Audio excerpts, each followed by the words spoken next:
प्रातः स्मरणीय विश्ववंदनीय संतों के सम्राट सतगुरु कबीर साहिब जी के पावन चरण कमलों में विनम्र तिरवार बंदगी करते हुए आइए हम दिन की शुरुआत सत्संग से करते हैं। संत महापुरुषों के पावन विचारों से अपने जीवन को, दिनचर्या को शुद्ध, पवित्र, निर्मल बनाने का हम प्रयास करते हैं। विषय चल रहा था कि मैं कौन हूँ, जगत क्या है, मेरा और जगत का संबंध कैसा है, इस संबंध का विच्छेद कैसे होगा, मेरा कर्तव्य क्या है, मेरे जीवन का उद्देश्य क्या है, मेरी वास्तविक स्थिति क्या है और जीवन में धर्म का स्थान क्या है। इन विषयों पर, इन बिंदुओं पर हम बहुत सारा विचार आप सबके बीच रख चुके हैं। अब हम सबको यह समझना है कि इस संबंध का विच्छेद कैसे होगा। इस तक हमने चर्चा की। 4 प्रश्नों के उत्तर दिए। आज 5 से लेकर के 5, 6, 7, 8 इन पर चर्चा करनी है। तो यहाँ पर मैं ये कह रही हूँ कि हम सबको अपने कर्तव्य का ध्यान होना चाहिए कि हमारा कर्तव्य क्या है। घर परिवार समाज में जहाँ भी हम रहते हैं, जिनके साथ हमारा व्यवहार है, उनके प्रति हमें उचित कर्तव्य करने की आवश्यकता है।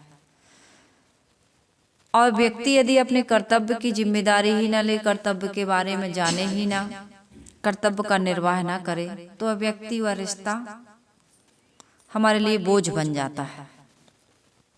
क्योंकि भाई इसको अपने कर्तव्य का ज्ञान नहीं है और वो उसको निभा भी नहीं रहा है।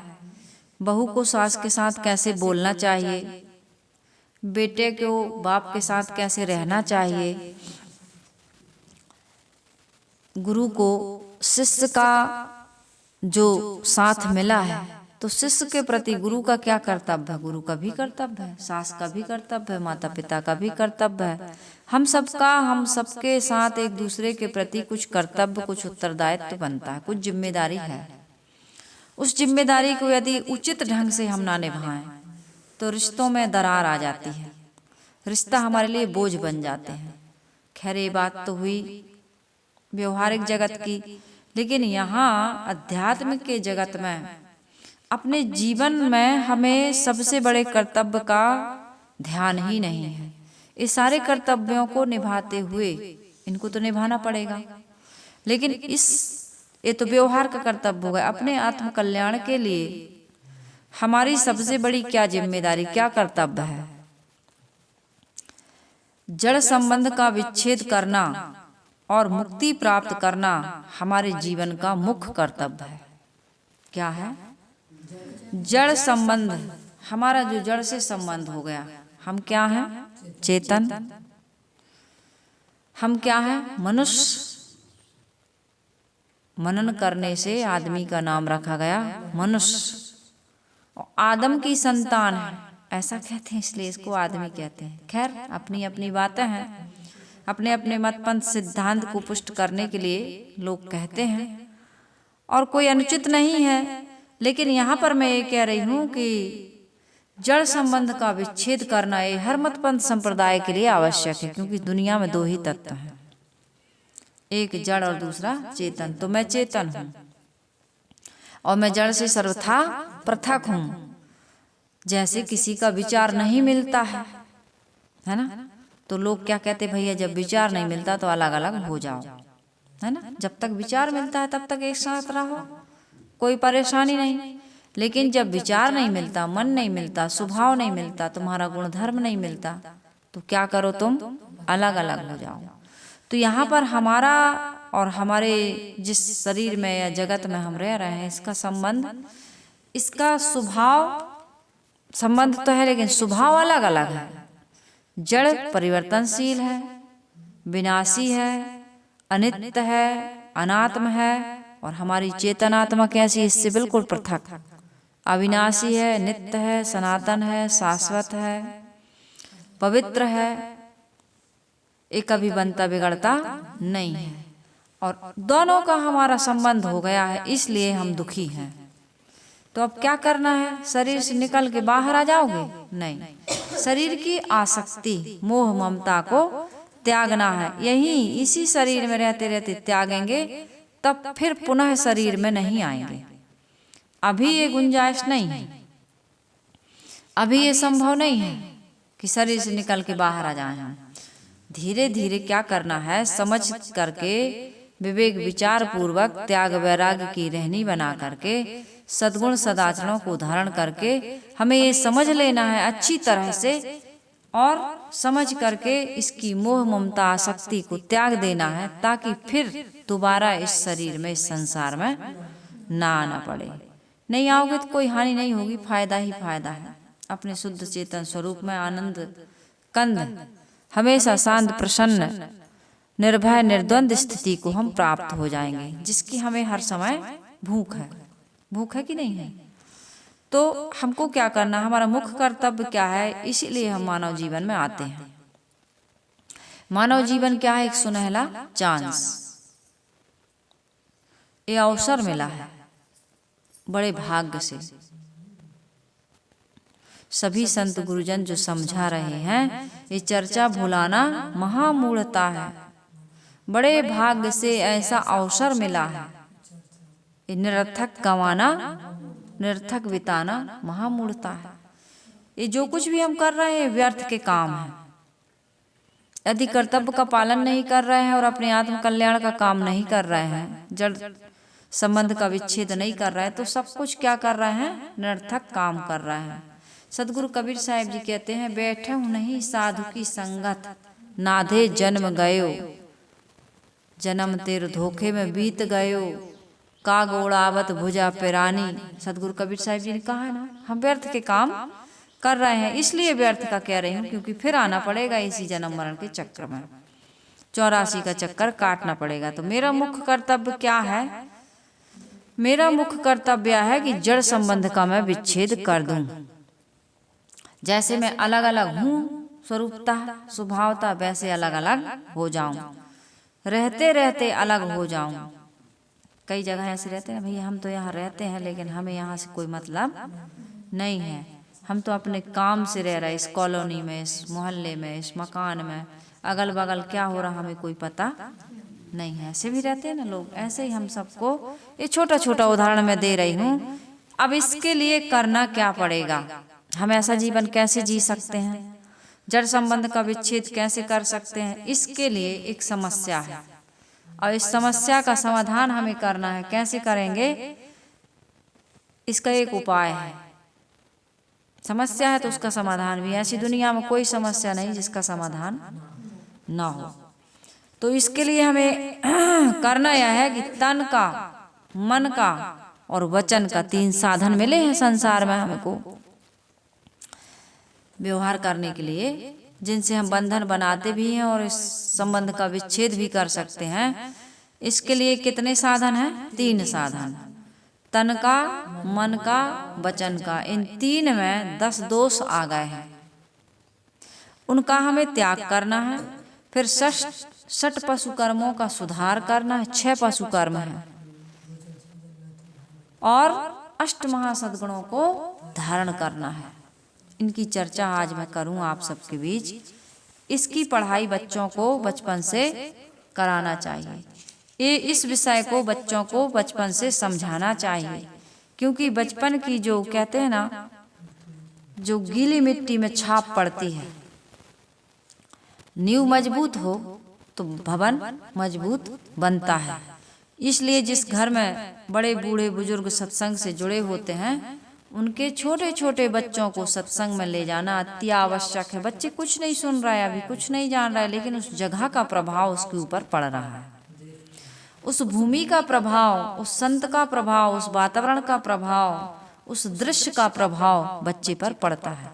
बच्चे उस जगह जाने आने लगते हैं। अचानक आप ले जाओगे, अचानक से कोई संत आ जाए हमारे घर, तो बच्चे डरते हैं कि नहीं डरते?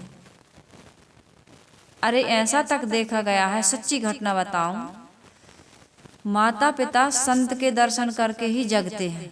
ऐसा घर बना है आश्रम के सामने कि उनके दर्शन करके ही उनका दिन की शुरुआत होती है।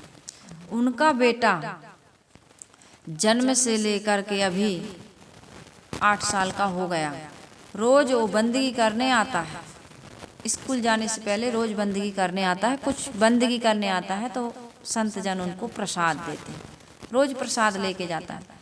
लेकिन 4 साल की उनकी बहन है, वो मुश्किल से, अब उसका संस्कार देखो, मुश्किल से, मैं संस्कार के बारे में बता रही हूँ, ये सच्ची घटना है, और मुश्किल से ले दे करके आश्रम के दरवाजे के अंदर, गेट के अंदर जाती है।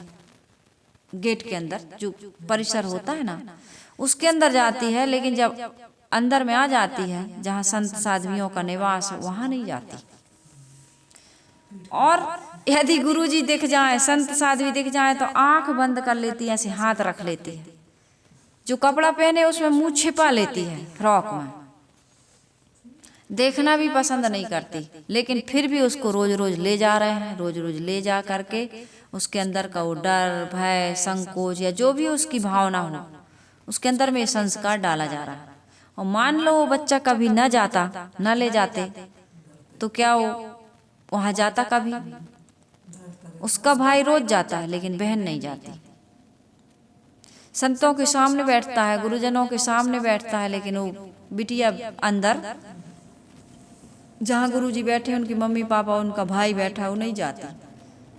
उसको जबरदस्ती ले गए, दिन भर मुंह ढाके रही, और जैसे ही उसको छोड़े बाहर ऐसे भागी जैसे जल से मछली को बाहर निकाल के रख देते, तड़पती है, और जैसे ही पानी में डालो तो एकदम उसका जीवन, मछली का जीवन क्या है? जल। ऐसे वो लड़की वहां से भागती है। तो संस्कार जो मिलता है बच्चों को, जो मिलेगा, वहां जाएंगे, बैठेंगे, उनसे पहचान होगी, वहां से उनको लगाव होगा, वहां से प्रेम होगा। धीरे धीरे धीरे धीरे बच्चों में फिर वो चीज, वहां की वातावरण, वहां का संतों की सत्संग की वाणी का प्रभाव पड़ना शुरू होगा। अब बच्चों को कभी ले ही नहीं जाए तो बच्चा भागेगा, अचानक से देख करके डरेगा, उस जगह में उसको अच्छा ही नहीं लगेगा। लेकिन जो बच्चा बचपन से जा रहा है, वो कहता है नहीं, हम तो बाबूजी के साथ आते थे, हम तो दादाजी के साथ आते थे, हमें इन संतों से इतने वर्षों से लगाव है। तो धीरे धीरे संस्कार बनेगा बच्चे का। तो मैं ये कह रही हूँ कि हमारे छोटे छोटे बच्चों को ये शिक्षा मिलनी चाहिए। कौन सी? 10 दोषों का त्याग, 8 सद्गुणों का धारण करना और 6 पशु कर्मों का सुधार करना। 10 दोषों का त्याग कर दो, 6 पशु कर्मों का सुधार करो और 8 महासद्गुणों को धारण करो। इतना यदि हम कर लेते हैं तो जड़ संबंध का विच्छेद हो जाएगा। रहते रहते भी हमें दुनिया की कोई भी ताकत, चाहे अनुकूलता से अनुकूलता जाए, प्रतिकूलता से प्रतिकूलता जाए, दुख जाए, सुख जाए, हानि हो जाए, लाभ हो जाए, संयोग हो, वियोग हो, यहाँ तक कि जन्म मृत्यु का भय भी, दुख भी हमको विचलित नहीं करेगा, नहीं करता है। तो वे 10 दोष कौन से हैं? तन मन वचन के 10 दोष इस प्रकार से हैं। तन के दोष 3, कौन से? चोरी, हिंसा, व्यभिचार। मन के दोष ईर्षा, क्रोध, मान, छल, 4। कितने हो गए? 6 और 3 7। वचन के दोष 3, कितने हो जाएंगे? 10। वचन का दोष क्या है? गाली, निंदा, झूठ। अनुचित रूप से दूसरे का धन लेना, ये चोरी है। अनुचित रूप से, किसी से पूछे बिना, बताए बिना, आवश्यकता से अधिक लेना भी चोरी है। आवश्यकता, इच्छा से अधिक नहीं कह रही हूँ, इच्छा तो आदमी की कभी पूरी होती नहीं। शब्दों के अर्थ को समझिए। आवश्यकता से अधिक लेना, अनुचित रूप से लेना, बताए बिना लेना, ये सब क्या कहलाता है? चोरी कहलाता है। किसी के हक को मार देना, ये भी चोरी है। जानबूझकर भरसक, छोटे बड़े किसी भी जीव को मारना, ये क्या है? हिंसा। जानबूझ करके आदमी कितना हिंसा कर रहा है। मुर्गी, अंडा आज कैसे बिक रहा है, कैसे इनका आयात निर्यात हो रहा है, पशुओं के ऊपर कैसे बलात् छुरी चला देते हैं लोग और कहते हैं कि भैया बड़े चैनो अमन के साथ बकरा ईद मनाई गई। बेचारा अब चैनो अमन के साथ अब वो मुकदमा करने वाला थोड़ी है। आपको वो किसी प्रकार से जुबान से कुछ बद्दुआ दे करके या किसी को चीख कर चिल्ला करके कुछ थोड़ी आदमी को मार देते हैं। बेचारा कहाँ चीख चिल्ला पा रहा है आज, वो तो जानवर है। कितनी हिंसाएं हो रही, और इस प्रकार की हिंसा करके हमारे जीवन का कर्तव्य क्या हम पूरा कर रहे हैं? किसी भी जीव को किसी भी प्रकार से न सताना, ये अहिंसा है। और इतना तक होना चाहिए कि हमारे जीवन के व्यवहार से किसी को किसी प्रकार की तकलीफ ना हो, अपना प्रयास ही होना चाहिए। फिर सामने वाले का जो भी स्वभाव हो अलग बात है। तो जानबूझकर भरसक किसी छोटे बड़े जीव को ना सताना, ना मारना क्या है? हिंसा। तीसरी चीज है तन मन वचन से दूसरे की स्त्री को या स्त्री हो तो दूसरे के पुरुष को ना चाहना तथा अप्राकृतिक वीर्य ध्वंस ना करना, ये व्यभिचार का त्याग है। चौथी बात, दूसरे के रूप गुण सुख संपत्ति को देख करके जलन ना करना, ये ईर्षा का त्याग है। अपने मन की अनुकूलता ना पा करके उलझ न जाना, एक क्रोध का त्याग है। उलझ गए तो क्रोध नहीं त्याग पाए, प्रतिकूलता है किसी प्रकार की, और क्रोध हमेशा आदमी को कष्ट देता है। क्रोध सबन को काल है, क्रोध ही है जंजाल। शिव दुर्वासा क्रोधवश बहुते भय बेहाल। कपिल मुनि के क्रोध ने मारे सगर के पूत, और सनकादिक ने क्रोध करी राक्षस किए हरि के दूत।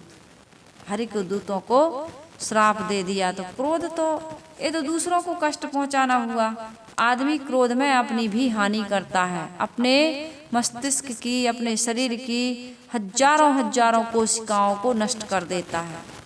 ये जितनी बड़ी बड़ी बीमारियां होती हैं, ब्रेन हेमरेज होता है, लकवा होता है, बीपी होता है, शुगर होता है, जो लाइलाज हैं, जिनके लिए हमेशा संयम और परहेज के लिए डॉक्टर कहते हैं, एक क्रोध से होता है, काम से होता है, लोभ मोह से, चिंता से होता है। तो इसलिए इनका त्याग करने के लिए कह रहे हैं, इससे बीमारियां भी दूर हो जाएंगी और हमारे जीवन का उद्धार भी होगा और व्यवहार में भी सुख मिलेगा। सब प्रकार से फायदा ही फायदा है। इसलिए हमको क्रोध नहीं करना है। अन्य लोगों से अपने बड़े को, अपने से बड़े को, अन्य लोगों से अपने को बड़ा, पूज्य, आदरणीय मानना, ये क्या है? अहंकार का त्याग, मान का त्याग। ईर्ष्या, क्रोध, मान, छल जो मैंने बताया। और दूसरों के साथ विश्वासघात ना करना, ये क्या है? छल का त्याग करना। कभी भी विश्वास, कहते हैं विष दे दो लेकिन विश्वास ना तोड़ो। तो विश्वासघात नहीं करना चाहिए। विश्वासघात का पाप बहुत बड़ा पाप होता है। ये 10 दोष जो हैं, इन्हीं के कारण से हमारे जीवन में दुख आ रहा है और हम नाना देहों को धारण करके कष्ट भोग रहे हैं। किसी को अशब्द ना कहना, गाली, निंदा, झूठ जो बता रहे हैं, अश्लील ना बोलना, झूठ ना बोलना। यहाँ पर ये बता रहे हैं कि अशब्द ना कहना, इसका त्याग करिए। गाली, निंदा, झूठ, इसका त्याग, ये वाणी का दोष है।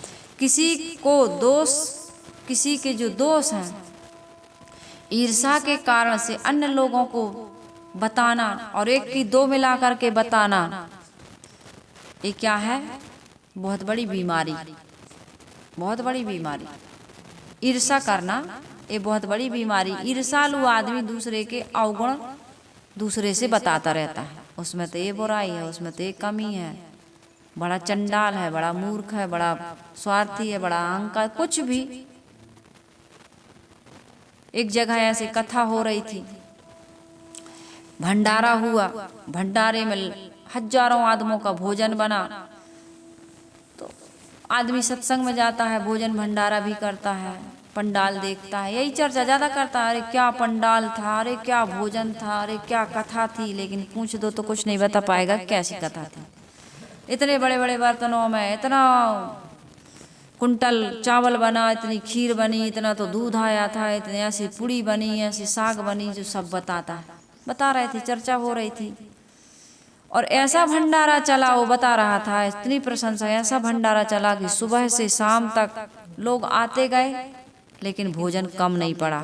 एक व्यक्ति ने कहा, भैया अन्नपूर्णा देवी की महान कृपा थी, उस व्यक्ति के जीवन में इतना सद्गुण है, इतना सदाचरण है, ऐसा भलाई और परोपकार का काम करता है, वो कभी किसी को लूटता नहीं, सताता नहीं, किसी की निंदा बुराई करता नहीं, आदि जो सद्गुण बता रहे हैं, 10 दोषों का त्याग, उसके जीवन में कुछ भी नहीं थे दोष, और महा कल्याणकारी काम करने में वो लगा रहता था। तो एक व्यक्ति ने कहा, अन्नपूर्णा देवी की, साक्षात अन्नपूर्णा देवी की कृपा है उन पर, भंडारा कम कैसे पड़ सकता है, कोई भी काम उनका कैसे कम पड़ सकता है, जो भी काम करते हैं वो सफल होता है। दूसरा व्यक्ति बैठा था, ईर्ष्या करने वाला, हाँ, भंडारा कम नहीं पड़ा, भोजन ही ऐसा बना था, कौन खाएगा, 1000 क्या लाखों खा जाते तो ना कम पड़ता। अब उसको ये प्रशंसा भी सहन नहीं हुई। प्रशंसा करना तो दूर, सुनना भी स्वीकार नहीं, सहन नहीं होता। यदि देवरानी की प्रशंसा सास जेठानी के सामने कर दे, बड़ी बहू के सामने छोटी बहू की प्रशंसा कर दे, बड़ी बहू का कलेजा जल जाता है, पारा गरम हो जाता है। जब देखो जब बस देवरानी के गुणगान गाएंगे, छोटे बेटा के गुणगान गाएंगे, भाई को तकलीफ हो जाती, बहन को तकलीफ हो जाती। छोटे छोटे बच्चों में ये दोष हैं, बचपन से सिखाओ उनको। ये देवरानी जेठानी या बड़े भाई छोटे भाई में झगड़ा ऐसे ही नहीं होता है, बचपन से हमने उनको सिखाया नहीं। अभी अभी बच्चा पैदा हुआ, एक बच्चा पहले से था, अब वो बड़े बच्चे को बड़ी तकलीफ, वो नाराज है, मुंह फुला के बैठा है, शिकायत भी करता है। जब से हमारा छोटा भाई आया या बहन आई, बहन भी शिकायत करती, भाई भी, भाई आ जाए बहन आ जाए कोई भी आ जाए शिकायत करता है। उसी को खिलाते हो, उसी को चाहते हो, उसी के साथ खेलते हो, हमारी तब किसी को जरूरत ही नहीं है। और रोता है, लड़ता है, झगड़ता है, हमारी तो हमारा सारे सामान उसी को दे दिए तुम, हमारे कपड़े पहनता है, हमारे खिलौने से खेलता है, हमारी मम्मी की गोद में बैठता है। कई बच्चे ऐसे हो जाते हैं। उन बच्चों को ये समझाइए कि ये अपना है, और यहाँ पर बेटा अपना किसी चीज पर एकाधिकार नहीं है, ये सब संपत्ति क्या है, समाज की। माता पिता केवल तुम्हारे नहीं है, तुम्हारे भाई के भी हैं, दादा दादी पर भी, यहाँ की सारी चीजों पर भी उसका भी उतना ही हक है जितना तुम्हारा है। ये सारा संसार मिल बांट करके उपयोग करने का है, इस पर हमारा कोई मलकियत या अधिकार नहीं है। ये उपयोग की चीजें हैं बेटा, इसमें तुमने खेला, बड़े हो गया, वो खेलेगा, वो भी बड़ा हो जाएगा, टूट फूट जाएगा तो और ले आएंगे। इसको संजो करके रख करके अपना अधिकार जमा करके हम नहीं रख सकते हैं। ये बचपन से बच्चों को बताओ। तो किसी के प्रति ईर्ष्या का भाव भी, उससे तुम जलन क्यों करते हो, उससे इतनी ईर्ष्या क्यों रखते हो, ऐसा नहीं होना चाहिए। अपना भाई है। और बच्चा आत्मज्ञान की बात है नहीं जानता, ऐसी बात नहीं, बच्चा सब जानता है।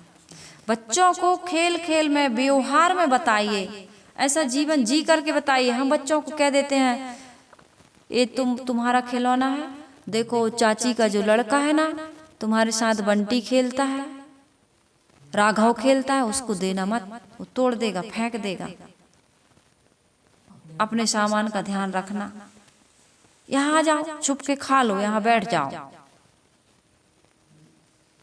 अंदर खा ले, कमरा में खा ले, मुंह पोंछ ले, साफ कर ले, तब कमरे से बाहर निकलना। देखो दादी न जान पाए, देखो भैया न जान पाए।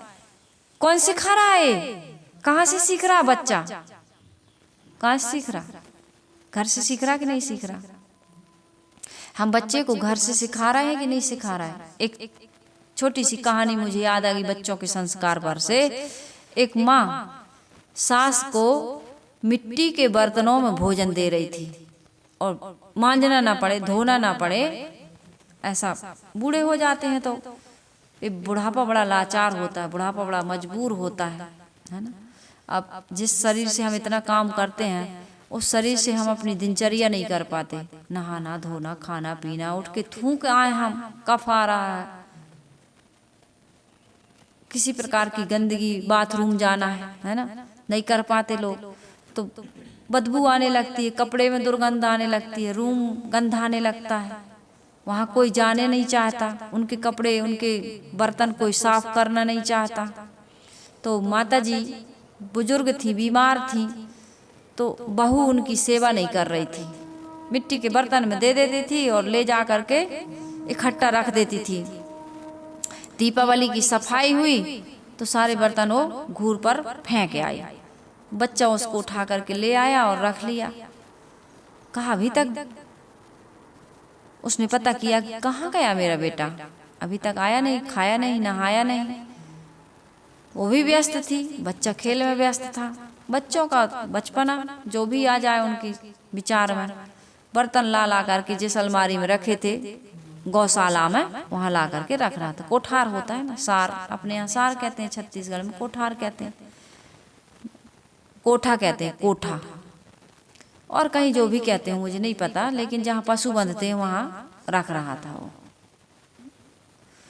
तो माँ आई और उसने पूछा कि बेटा ये क्या कर रहा, मैं इसको फेंक आई थी, इसको उठा के क्यों ले आया। कहा मम्मी मैं इसलिए उठा के ले आया, आपके पास पैसा है, आप दादी को इन बर्तनों में रोज नए नए बर्तन खरीद के नए नए बर्तन में दे रही, लेकिन तुम जब बूढ़ी हो जाओगी ना तो इसी को बढ़िया से साफ करके मैं इन्हीं बर्तनों में भोजन दूंगा। पता नहीं मैं ले पाऊँ ना ले पाऊँ, उस समय तक कुम्हार बर्तन बनाएगा कि नहीं बनाए। आजकल कुम्हार बर्तन नहीं बना रहा है ना, पहले जो पत्तल चलते थे वो पत्तल बदल गए।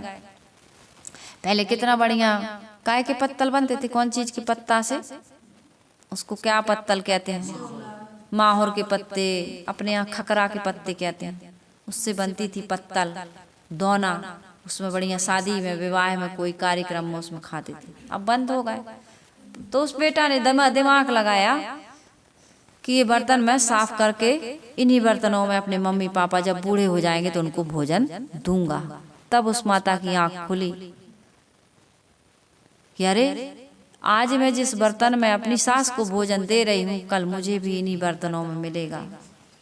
मेरी भी ऐसे ही उपेक्षा मेरे बच्चे करेंगे, क्योंकि मैं उनको ये संस्कार दे रही हूँ। तो भाई बच्चों को कैसा संस्कार देना है। अब घर में बुकरा मुर्गा बन रहा है, आमलेट बन रहा है, शराब पी रहे हैं, गुड़ाकू तमाकू उड़ा रहे हैं, ये तो सौभाग्य है कि बच्चे ना खाएं। खाएंगे तुम क्या कह पाओगे, कैसे रोक पाओगे। जिस घर में माता पिता खुद लड़ रहे हैं, कहते हैं ये बहुत जुबान चलाती हमारी बेटी, ऐसे भी लोग मुझे मिले। पता चला कि मम्मी पापा एक दूसरे का रिस्पेक्ट नहीं करते, आदर सम्मान नहीं करते, एक दूसरे का सुनना सहना नहीं चाहते, और कहते हैं कि बेटी बिगड़ गई हमारी, बेटा बिगड़ गया। कैसे बिगड़ गया, कैसे अपमान होने लगा। भाई बीज किसने डाला।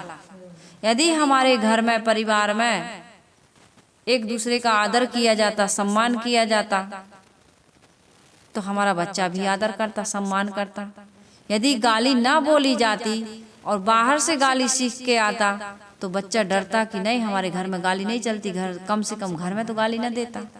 एक घर में संत आए, कहे जाओ गुरुजी से प्रणाम करके आओ। गुरुजी बाथरूम में गए हुए थे, रूम में नहीं थे।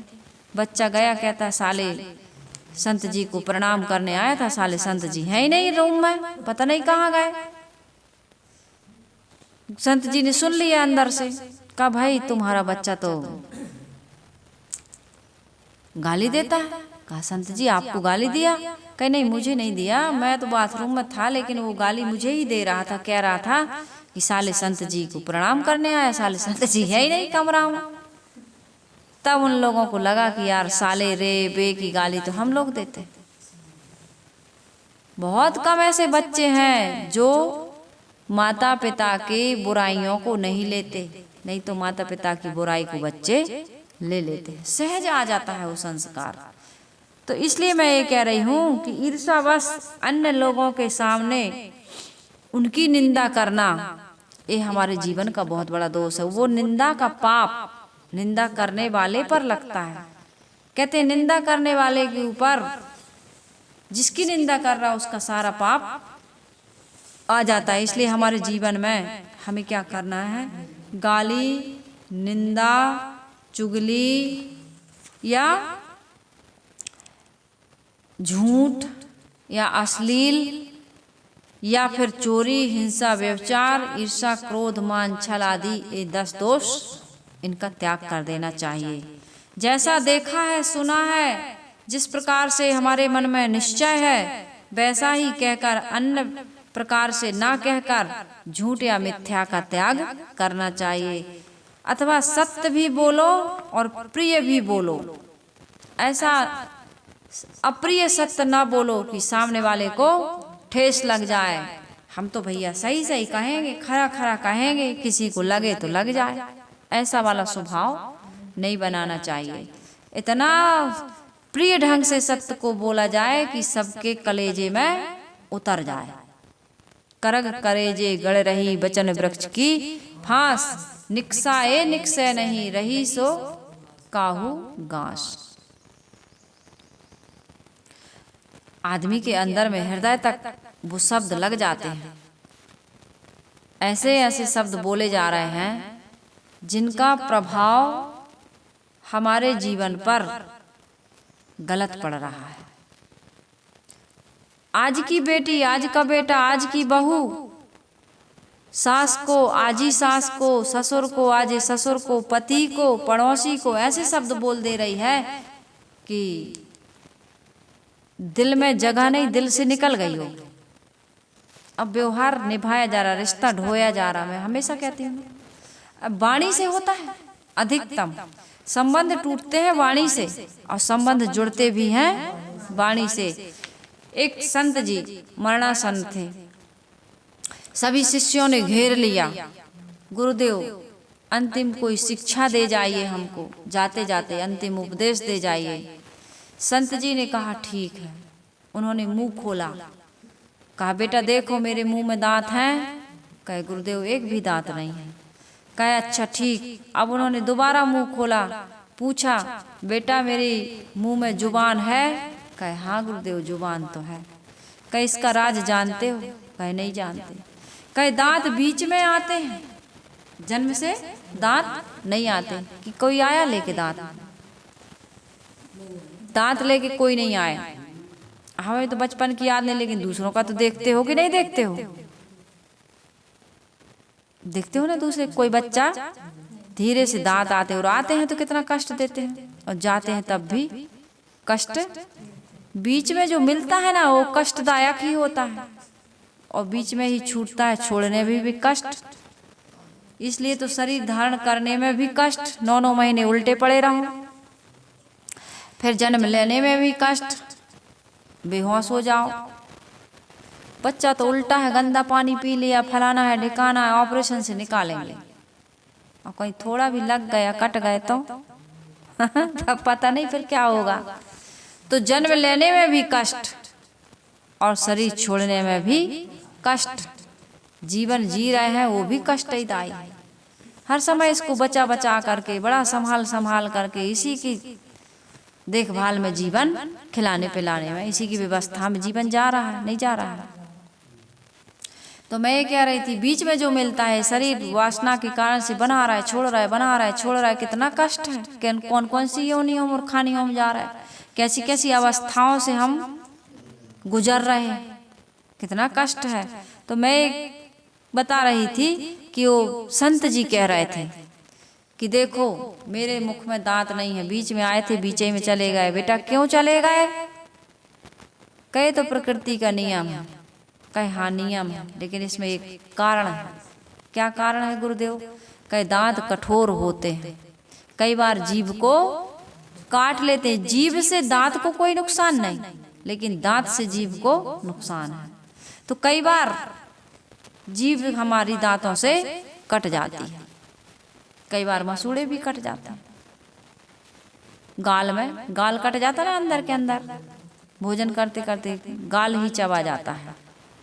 तो दांत हमारे मजबूत होते हैं, कठोर होते हैं, हिंसक है, तोड़ने मरोड़ने वाले। इसलिए बीच में आए थे बीचई में, जन्म से कहीं लेकर के आता तो दूध पीते समय माँ के स्तन को कई बार काट देता। इसलिए प्रकृति का कितना अच्छा विधान।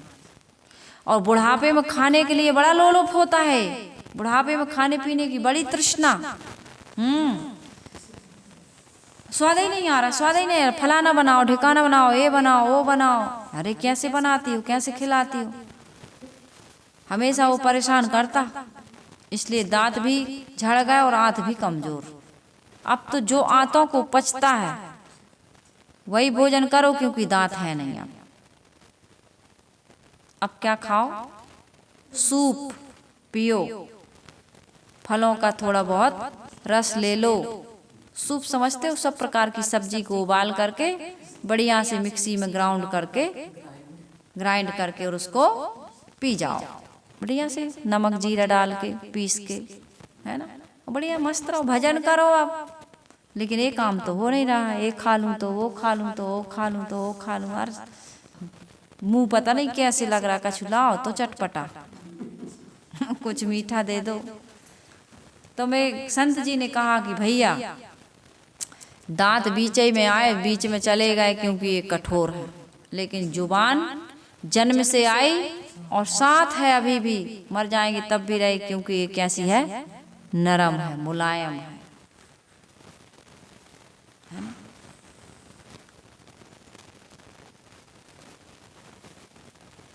कुदरत को नापसंद है शक्ति जुबान में।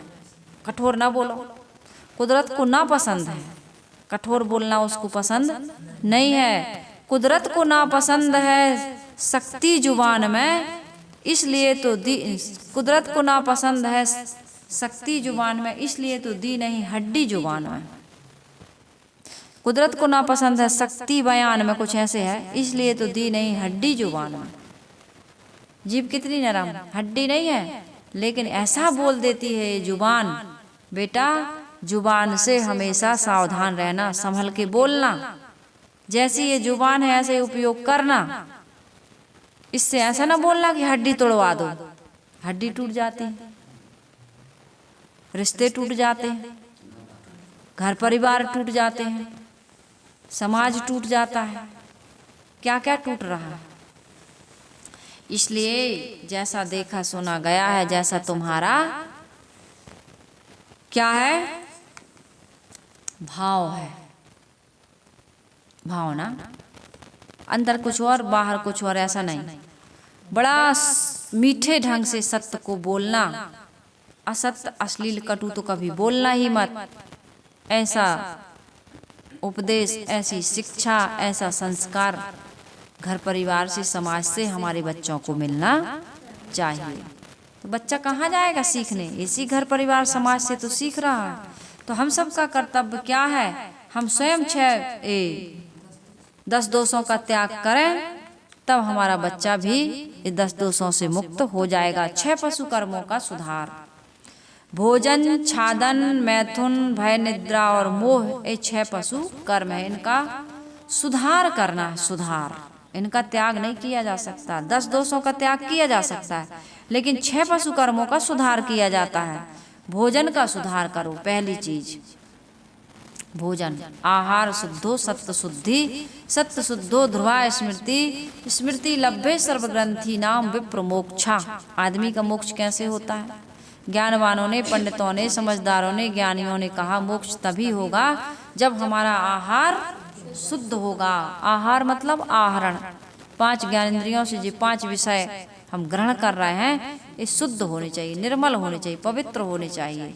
तो यहाँ मुख्य चीज इधर भोजन के बारे में मैं बता दूं, इस सब की चर्चा आएगी, पूरी चर्चा आएगी। जो 5 इंद्रियों से हम विषय ग्रहण कर रहे हैं पूरी चर्चा आएगी। यहाँ मैं भोजन के बारे में कह रही हूँ। आज से, अभी से, इसी वक्त संकल्प ले लें कि अंडा, मांस, मछली, शराब, ताड़ी, गांजा पीना खाना बंद। गांजा, भांग, बीड़ी, सिगरेट, चरस, चड्डू, तंबाकू आदि नशीली वस्तुओं का सेवन नहीं करेंगे। नशा से हमारा जीवन बर्बाद होता है। हम लोग पहले आश्रम में गए थे, खूब भजन गाते थे। नशा न करना मान ले कहना, प्यारे भाई बहना होगी बड़ी खराबी, होगी बड़ी खराबी। नशा में डर है, नशा जहर है, जीते जी मर जाना होगी बड़ी खराबी, होगी बड़ी खराबी। नशा बहुत आदमी को बेबस, मजबूर, लाचार कर देता है। इसमें तन धन की हानि है और संबंध भी खराब होते हैं। हमारा पूरा जीवन बर्बाद हो जाता है। इसलिए भाई शुद्ध सात्विक अन्न, जल, साग, फल, मूल, दूध, घृत, मेवा, मिष्ठान आदि ग्रहण करो। कितनी सारी चीजें हैं प्रकृति में, जियो और जीने दो। किसी भी देहधारी प्राणी को मारकर खाने का हमारा अधिकार नहीं है, ये पाप है। फूल फल सब्जी में जीव नहीं रहता है, लेकिन प्राणियों में जीव है। होता है कि नहीं प्राणियों में जीव? आलू खाओ, गोभी खाओ, परवल खाओ, जो खाना है खाओ, लेकिन मुर्गी खाओ, अंडा खाओ, ये तो गलत बात है। ये मांसाहारी भोजन जो आदमी कर रहा है, इससे खाना खराब हो रहा है, तो आदमी का बुद्धि मति भ्रष्ट हो रही है। सब कुछ खराब, खाना खराब तो जमाना खराब, पीना खराब तो जीना खराब। आदि जो कहावतें बनाई हैं हमारे बुजुर्गों ने, ये बहुत सोच समझ करके बनाई हैं। तो फूल फल मेवा मिष्ठान आदि खाइए, और कैसे खाइए? अपनी कमाई का खाइए। शुद्ध सात्विक भोजन तो लेना ही है, इसमें अपनी कमाई का खाना है। और भोजन की सामग्री कैसी होनी चाहिए? या तो अपनी कमाई पूर्वक, या किसी ने श्रद्धा से दी हो, स्वेच्छा से दी हो, पवित्र भावना से दी हो, सहर्ष अर्पित की हो, उन वस्तुओं को आप उपयोग करिए। भोजन में अधिक मिठाई नहीं, अधिक खटाई नहीं, अधिक मिर्च नहीं, अधिक नमक नहीं, अधिक मसाला नहीं। शुद्ध सात्विक भोजन करिए। सात्विक भोजन से मन हमारा क्या होता है? पवित्र होता है, सुबस होता है। आहार शुद्धो सत्व शुद्धि, बुद्धि शुद्ध होती है और स्मृति एकाग्र होती है। स्वाद की आसक्ति का सर्वथा त्याग करने योग्य है। मिर्च मसाला, नमक, खटाई, ये सब डाल डाल के चटपटा बना बना करके जीभ में जो पानी आ रहा ना, आवश्यकता से अधिक खा खा करके फैट बढ़ा रहे हो, इससे कौन सा लाभ हो रहा बताओ? कोई भी लाभ होने वाला नहीं है। चावल है, दाल है, फल है, इन सबको धो करके, बीन करके, छान करके, शुद्ध जल, घी, आटा आदि को शुद्ध पात्रों में रख करके भोजन बनाते समय एक थाली या कोई भी पात्र रखिए। जो भोजन, जिस बर्तन, चम्मच है, करछली है, जिससे चलाते हो उसको उस थाली में रखिए। जिस कपड़े से बर्तन को पकड़ते हो उसको भी इस थाली में रखिए। बेलना को जब आप रोटी बेलते हो तो बेल करके उस थाली में रखिए। ये नहीं कि पैर पर रख दिए, जमीन में रख दिए। ऐसा करने से भोजन क्या हो जाता है? प्रसाद नहीं बन पाता। भोजन को जब प्रसाद बना करके आप पाएंगे तो पवित्र भावना तो आएगी ही। भोजन भोजन नहीं है, प्रसाद है। मांस का प्रसाद नहीं बनता कभी। लोग कहते जरूर हैं, लोग कहते जरूर हैं, ये भोजन प्रसाद नहीं है, ये आपने बनाया है। इसलिए क्या करना चाहिए? शुद्ध पात्र में बढ़िया पवित्र भावना से पका करके, ईमानदारी का, मेहनत का, श्रद्धा का, बीन करके, छान करके, सुंदर ढंग से बना करके और भगवान को भोग लगा करके। भगवान हमारे कौन? हमारे घर के बड़े बुजुर्ग, अतिथि जन, उनको भोजन कराइए, उनको प्रसाद पवाइए, उसके बाद में आप पाइए। बनाने वाला खुद ही पाले, उसके बाद में फिर बड़े बूढ़े बुजुर्गों को पवाए, तो इससे घर में बरकत नहीं होती, लक्ष्मी नहीं आती। आपके घर में कभी कोई समृद्धि नहीं हो सकती, सुख शांति नहीं आ सकती है, पवित्रता नहीं आ सकती है,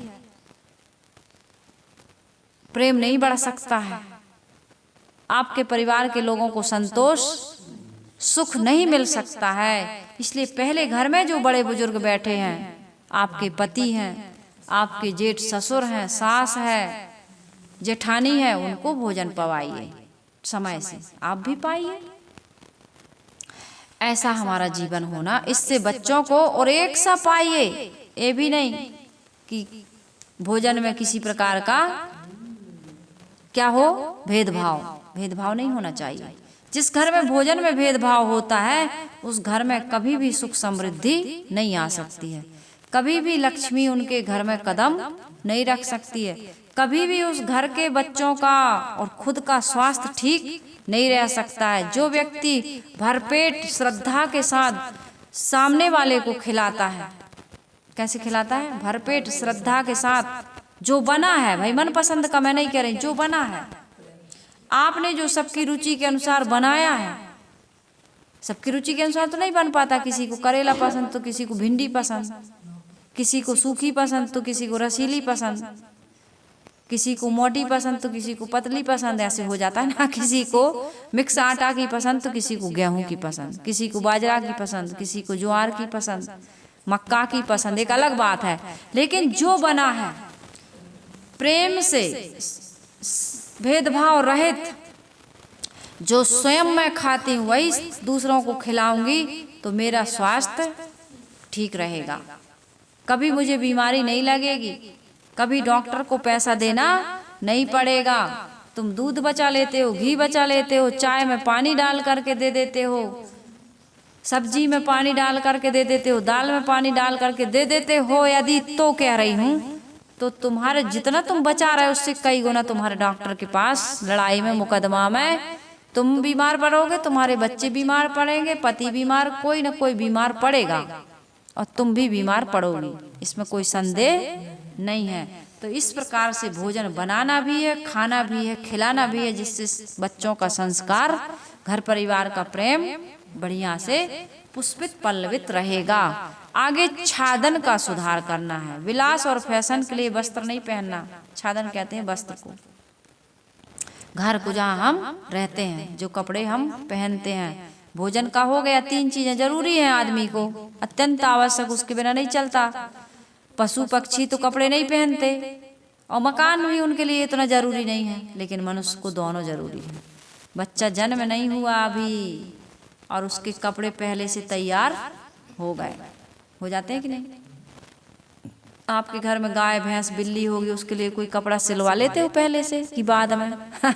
कोई के यहाँ चिड़िया के लिए, चींटी के लिए, चांटा के लिए, किसी के लिए नहीं। हाँ, चींटी तो छोटी सी रहती, इतना सा सिलवा लेते हैं, कोई किसी के लिए नहीं सिलवाता। आदमी के लिए सिलवाया जाता है। तो मैं ये कह रही हूँ भोजन के बारे में बताई, अब छादन के बारे में, विलास के लिए नहीं, ठंडी गर्मी के निवारण के लिए घर मकान बनाओ और कपड़े भी पहनो। ये नहीं कि जरूरत से ज्यादा कपड़े रखे, अलमारी गोदरेज भरी है, फिर भी साड़ी ही नहीं है, कपड़े ही नहीं है। हर साल हमको तो इस त्योहार पर होना ही चाहिए, नहीं हुए तो, और फिर इतने सस्ती क्यों ले आए, हमें तो यही ब्रांड की चाहिए, हमें तो यही वाली चाहिए। किसी का देख सुन करके खर्च मत करो, अपने आमदनी के अंदर कुछ पैसे बचा के भविष्य के लिए बचाओ, साधु संतों के लिए बचाओ, पवित्र आत्माओं के लिए बचाओ, अतिथि के लिए बचाओ, जरूरतमंद के लिए बचाओ, कोई भिखारी आ गया है ना, उसके लिए बचाओ। तो सादगी पूर्वक जीवन हमारा होना चाहिए। मैं भजन सुनाती हूँ ना, नशा नाच हिंसा वो चोरी जुआरी, जितना भी है इसका त्याग, और फैशन विषय विलास का भी त्याग होना चाहिए। घर को धर्मशाला समझ करके इस घर की देखभाल भी करो और इसमें रहो भी। धर्मशाला में कोई एक कील भी अनावश्यक नहीं ठोकता, दरवाजा बाथरूम का या टॉयलेट का यदि वो कब्जा होते ना कुंदा, वो यदि निकल गया तो उसी को लगा के खोल के तोड़ के फेंक देंगे, लेकिन एक कब्जा नहीं लगवाते, 5 पैसा खर्च नहीं करते। ऐसा नहीं होना चाहिए। घर में देखभाल धर्मशाला की तरह नहीं करना। हम कह रहे हैं कि धर्मशाला के तो क्या करना, मार तो जाएंगे, ऐसा भी दुरुपयोग नहीं करना। जहाँ रहते हो, जब तक रहते हो, अपना समझ करके उसकी उचित देखभाल करते हुए, लेकिन अंदर से ये समझना कि मेरा नहीं है। बलख बुखारे के सुल्तान को यही तो बताया गया, कबीर साहब जी ने यही तो बताया कि जहाँ एक आता है और एक जाता है वो धर्मशाला नहीं तो और क्या है। तुम कहते हो सुल्तान का महल है, हम कहते हैं हमारे नाम से रजिस्ट्री, ये घर हमारा है, मकान हमारा, ये दुकान हमारी। कल बैनामा बदल जाएगा, बदलता है कि नहीं। माटी कहे कुम्हार से तू क्या रोंधे मोय, एक दिन ऐसा आएगा मैं रूंधूंगी तो। लकड़ी कहे लोहार से तू क्या जा रे मोय, एक दिन ऐसा आएगा मैं जा रूंगी तो।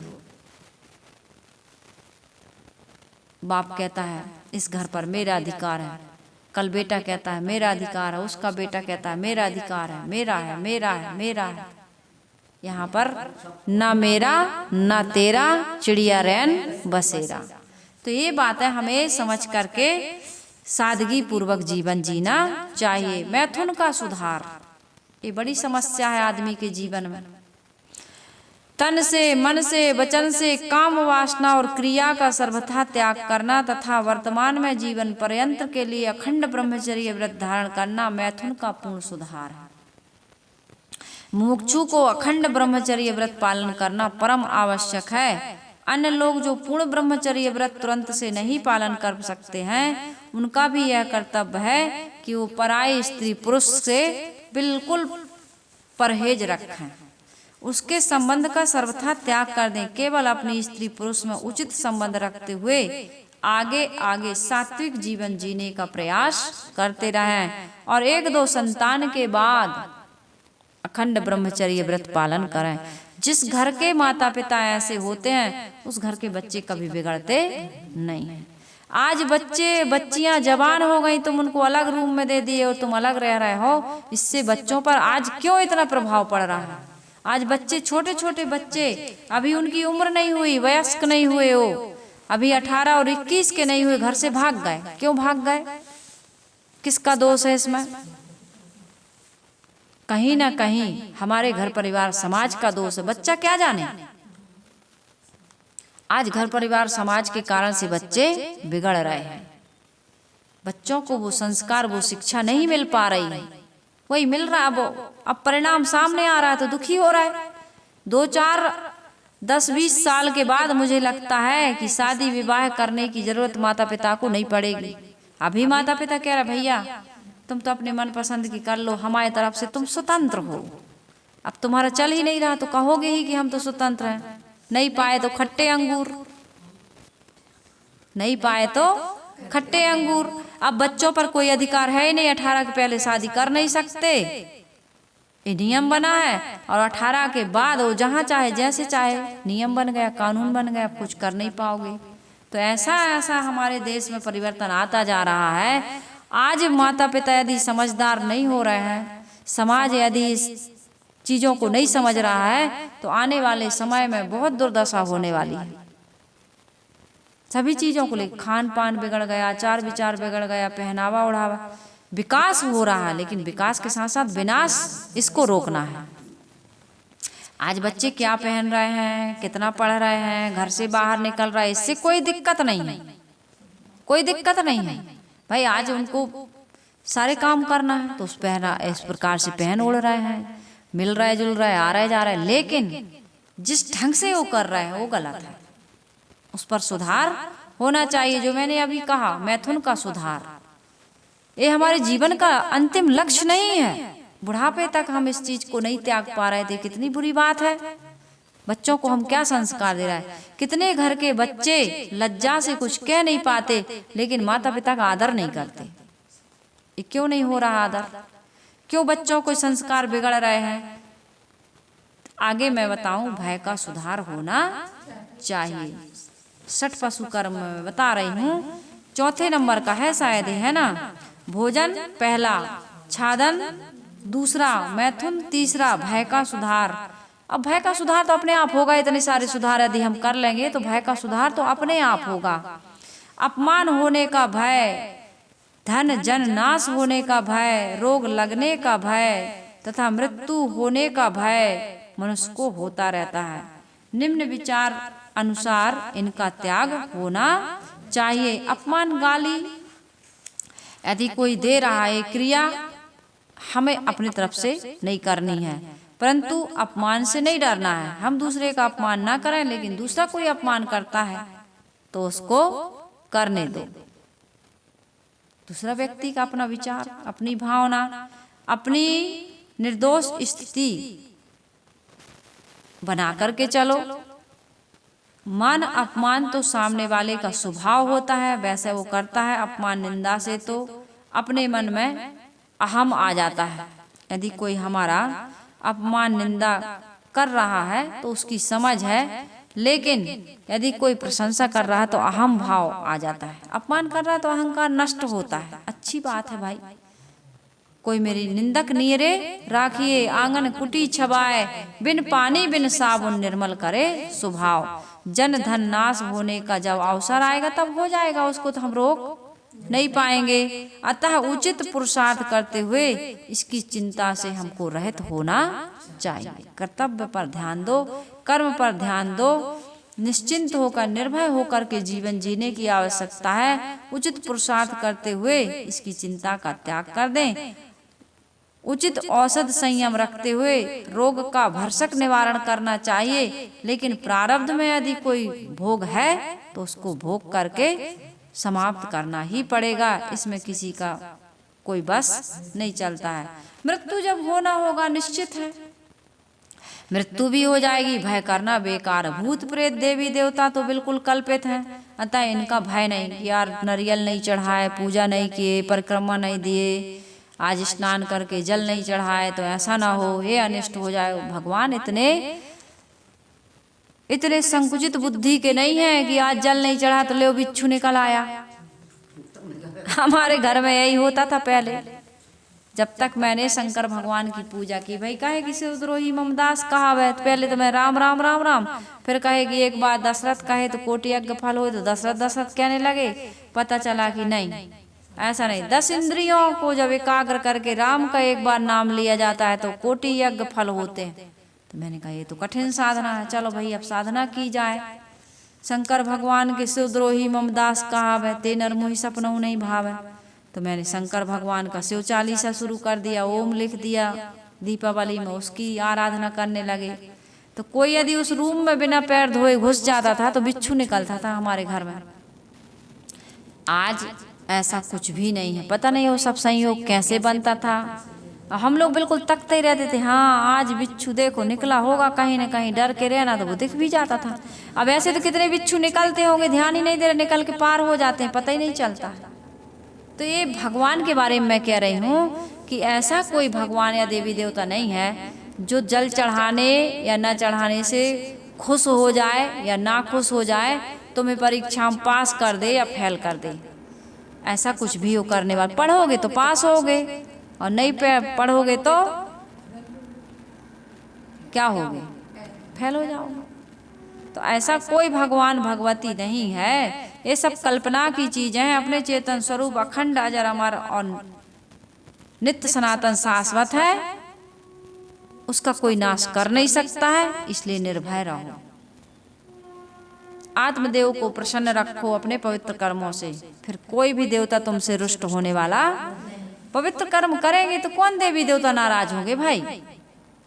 और दूसरे के साथ ईर्षा क्रोध मान छल गाली निंदा झूठ हिंसा चोरी व्यभिचार करते रहेंगे तो कितना भी जल चढ़ाओ, एक लोटा जल से हमारी समस्याओं का हल होने वाला नहीं है। अभी श्रावण के महीने में कितना किए हम लोग, अभी वैशाख के महीने में भी बेलपत्री चढ़ाएंगे, चढ़ाते ना, खूब पूजा करते हैं। लेकिन भगवान ऐसा नहीं है कि जो थोड़ी सी खुशामद से खुश हो जाए और घूस ना मिले तो वो नाराज हो जाए, ऐसा कुछ भी नहीं है।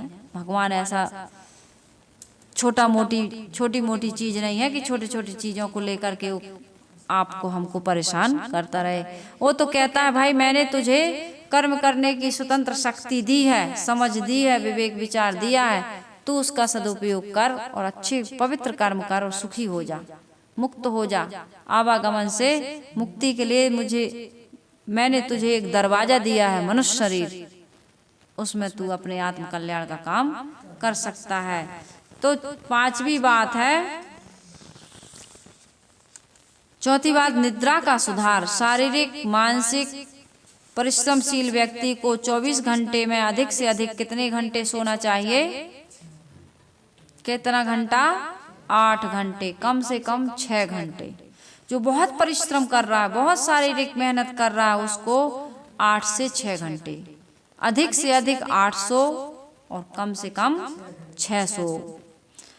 जो शारीरिक मानसिक परिश्रम कम करता है उसे तो अधिक से अधिक 4-6 घंटे ही सोना चाहिए। ये ना कहो नींद नहीं आए, बुढ़ापा है या आप कोई शारीरिक मेहनत नहीं कर रहे हो और 6 घंटे 4 घंटे सो लेते हो तो बहुत है, पर्याप्त है शरीर के लिए।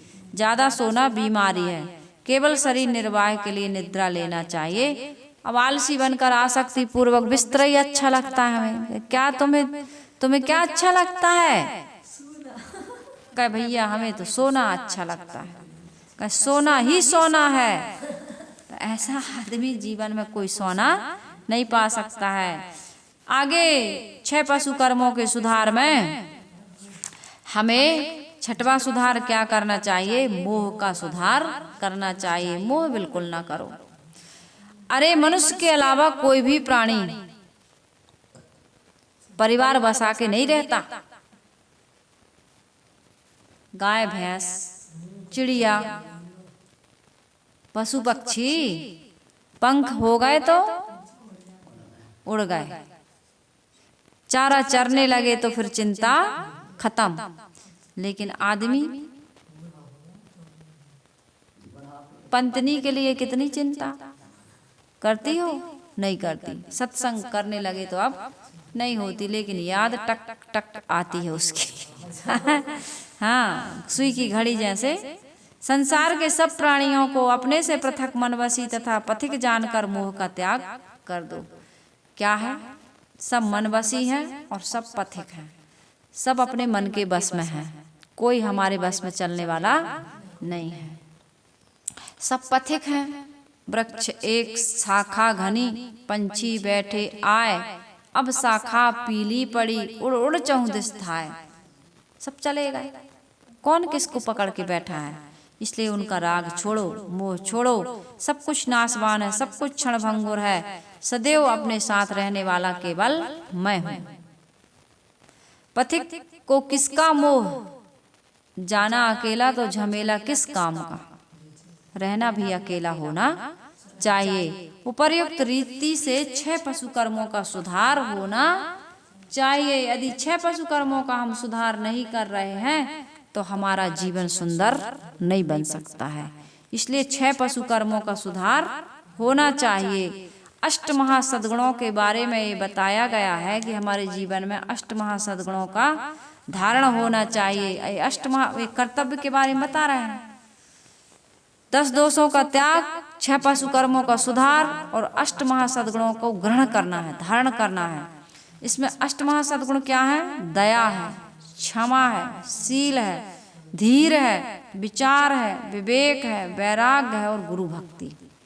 ये अष्ट महासद्गुण हैं। यदि जिस व्यक्ति के जीवन में ये अष्ट महासद्गुण आ गए, उस व्यक्ति के जीवन में समझ जाइए वो सबसे ज्यादा संपदाशाली है, सबसे बड़ा धनवान है, सबसे बड़ा संपदा वाला, धनवान और सौभाग्यशाली है।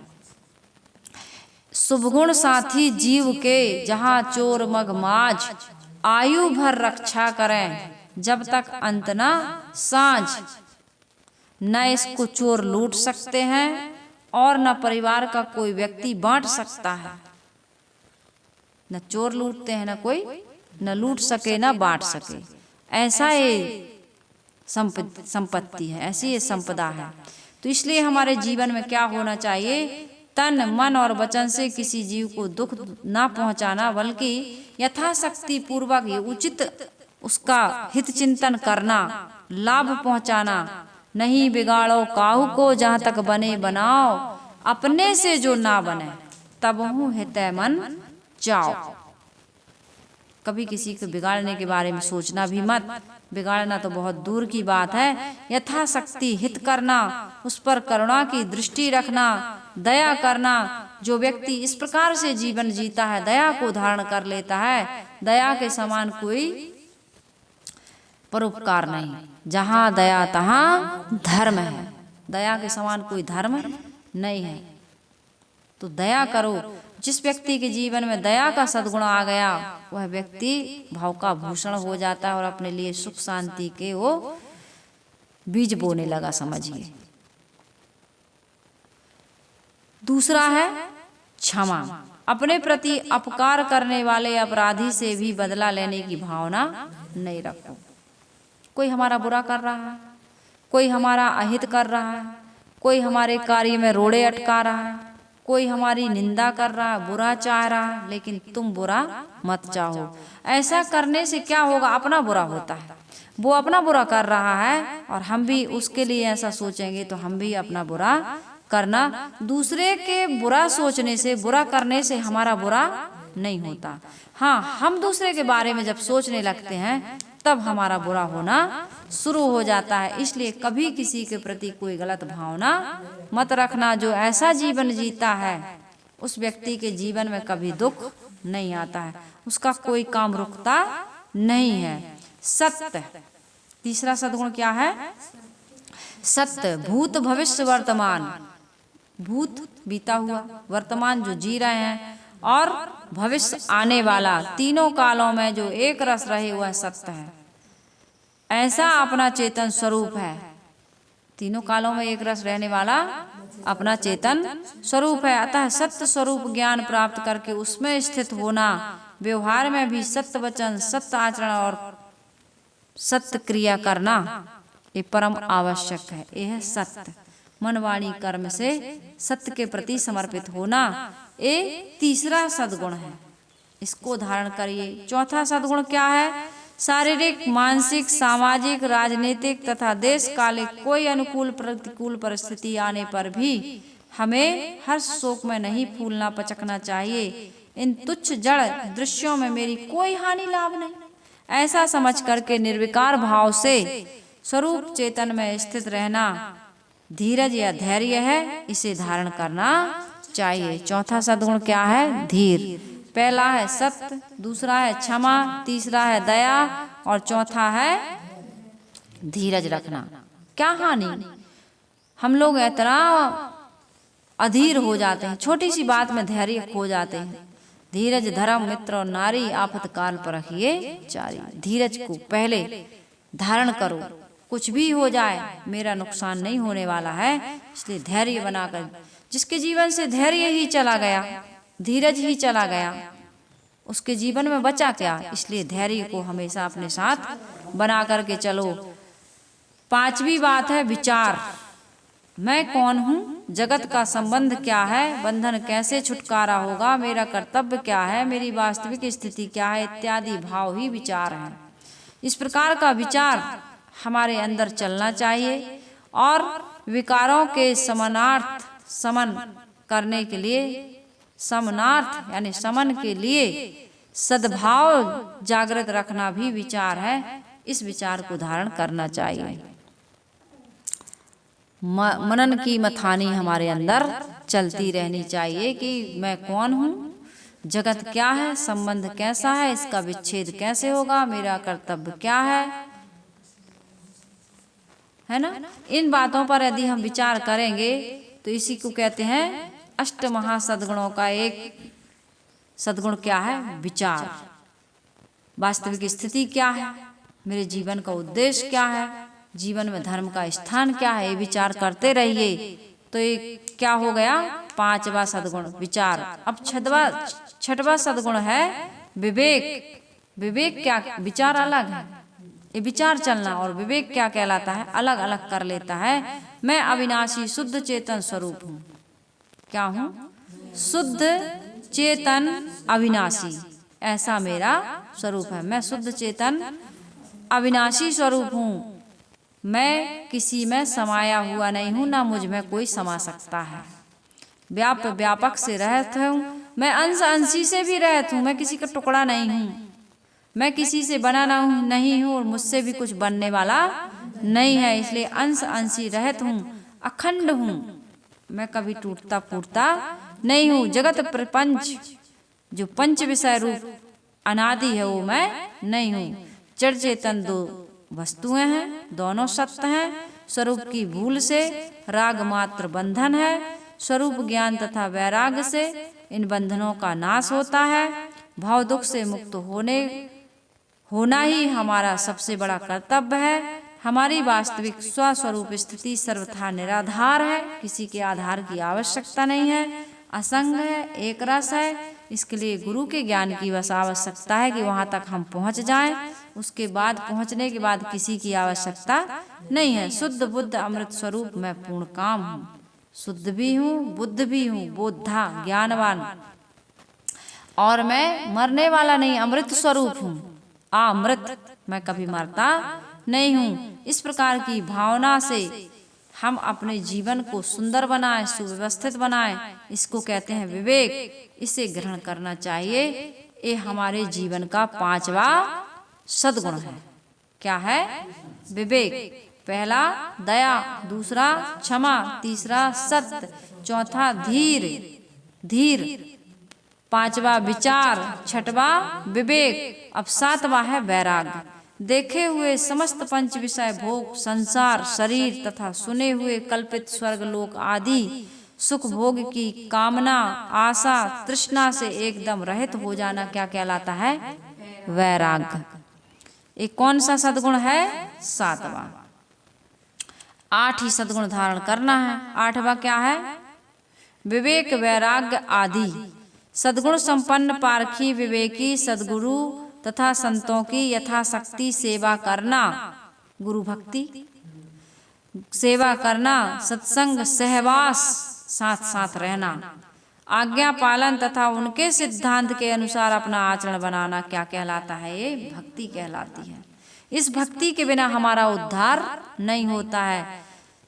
जो व्यक्ति विवेक वैराग्य युक्त है, जिनकी वैराग्य विवेक प्रखर हैं और जिनके जीवन में सद्गुण धारण है, सद्गुणों से संपन्न है, वो सद्गुण संपन्न, सुविधा संपन्न नहीं, साधन संपन्न नहीं, साधना संपन्न और सद्गुण संपन्न, जो पारखी है, विवेकी है, समझदार है।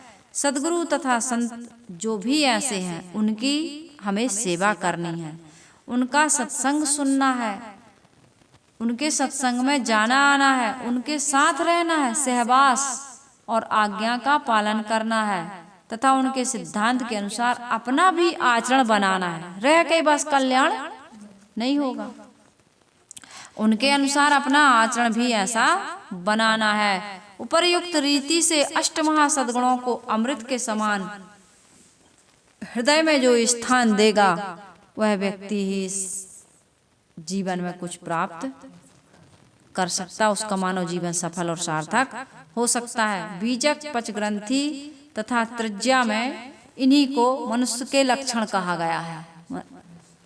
कहीं 5 पक्के तत्व और 25 प्रकृति कह करके भवयान में जो 100 गुरु ने धर्म सिखाया पढ़ती हो ना, वही है।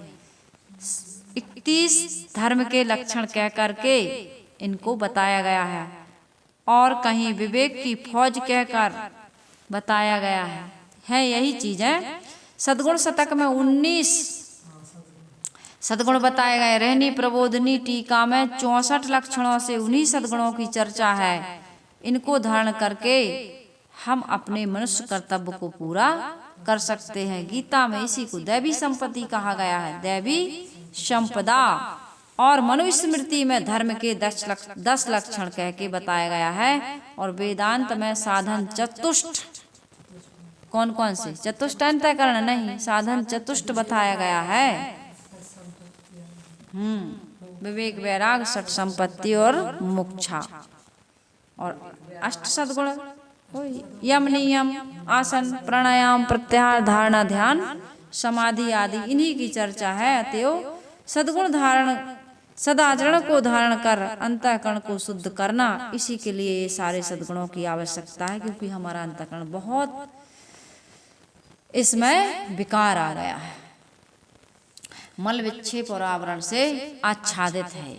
इसलिए अपने स्वरूप का साक्षात्कार हम नहीं कर पा रहे हैं। आहार शुद्धो सत्य शुद्धि सत्य शुद्धो ध्रुवाय स्मृति स्मृति लभ्ये सर्वग्रंथि नाम विप्र मोक्षा। आहार शुद्ध करो।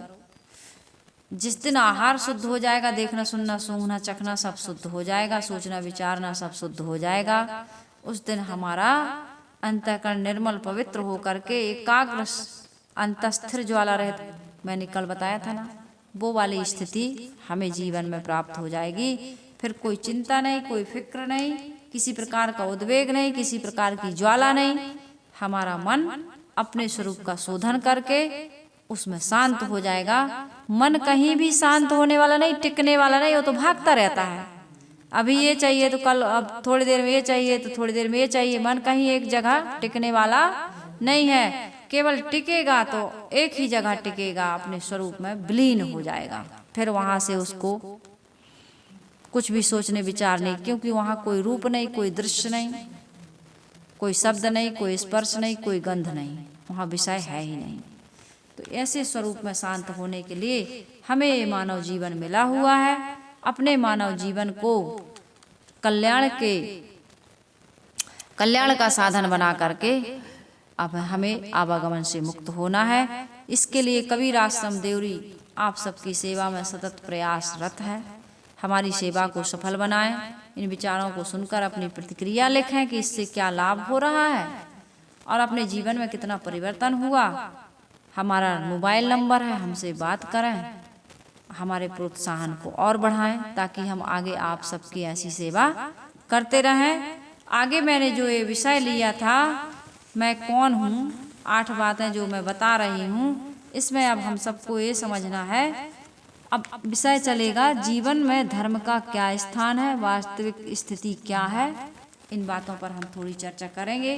कल शायद ये विषय समाप्त हो जाए, आगे और विषय लिया जाएगा, लेकिन होगा वो कल्याण के ही विषय में। तो हम सबका जीवन में सुख शांति समृद्धि के साथ साथ आत्म कल्याण हो, इन्हीं शुभकामनाओं के साथ आइए गुरु वंदना कर लें।